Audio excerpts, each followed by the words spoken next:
एक विक्टिम लड़की ex MLA Sengar पर आरोप लगाती है तो पूरा देश बिना कुछ जाने उसके सपोर्ट में खड़ा हो जाता है। साथ देना चाहिए बिल्कुल, लेकिन किसी ने इस केस का बैकग्राउंड जानने तक की कोशिश नहीं की। पहले तो मैं बता दूं, मैं कुलदीप सिंह सेंगर को बचाने की कोशिश नहीं कर रहा हूं। मैं सिर्फ और सिर्फ फैक्ट्स बता रहा हूं इस केस से जुड़े हुए, जो पूरे देश को पता होने चाहिए, खासकर उस मीडिया को और उन सोशल मीडिया इन्फ्लुएंसर्स को जो बिना कुछ जाने वीडियोस बनाए जा रहे हैं कि सेंगर को फांसी दो।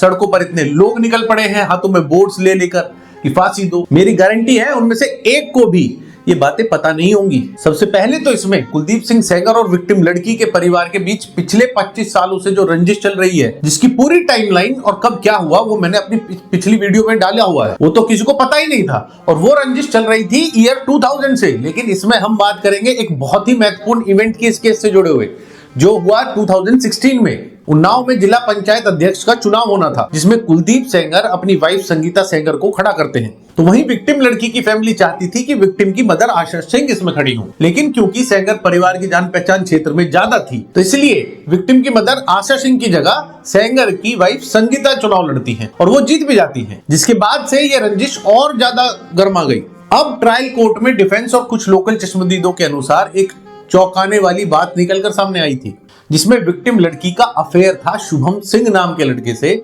जो कि इस केस में सबसे पहले सेंगर की जो को अक्यूज रही है महिला शशि सिंह, उनका बेटा है। शशि सिंह सेंगर परिवार की नजदीकी मानी जाती है और विक्टिम की कंप्लेंट के हिसाब से इन्हीं शशि सिंह के कहने पर वो जॉब लेने के बहाने से सेंगर के घर बुलाई गई थी।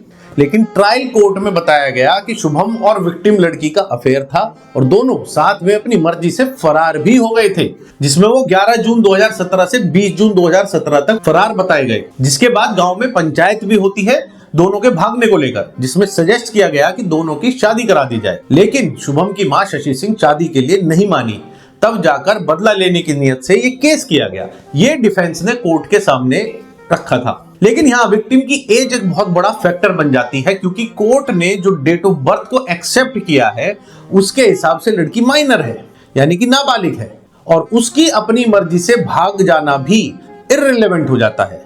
इसलिए कोर्ट ने उसको स्वीकार ही नहीं किया। लड़की की एज को लेकर भी बहुत बड़ा कंफ्यूजन है, जो कि अपने आप में एक अलग ही तरह का केस आता है, जिसमें 5 से 6 डेट ऑफ बर्थ अलग अलग सामने आई है। इस केस में कुछ के हिसाब से लड़की बालिग है और कुछ के हिसाब से लड़की नाबालिग है, जो इशारा करता है कि एज को लेकर भी कुछ ना कुछ रोल किया गया है इस केस में। इसके आगे का पार्ट 2 में जरूर देख कर जाएं।